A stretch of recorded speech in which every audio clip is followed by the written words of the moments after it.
All right. As a former senator, I suppose I'm reasonably qualified.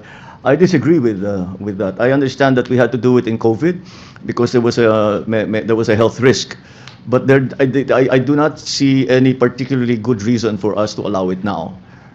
It seems to only be applicable to Senator Bato para makaboto si Senator Bato dahil nagtatago siya.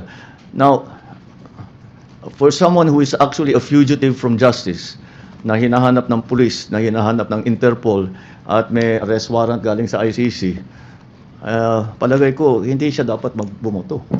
Hanggat dumating siya dun sa Senado.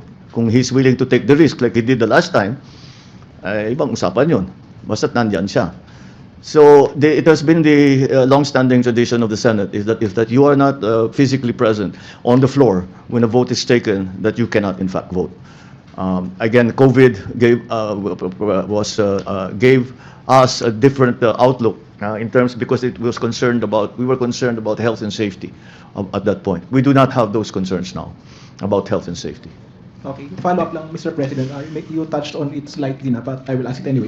There are notions that the electronic voting will enable senators facing charges to evade accountability or even arrest. Do you share the same concern? I never really thought about it in those terms. Ang para sa akin is that simple lang ang question, dapat bang bumoto ang senador kung hindi siya sumipot? Para sa akin palagay, hindi dapat.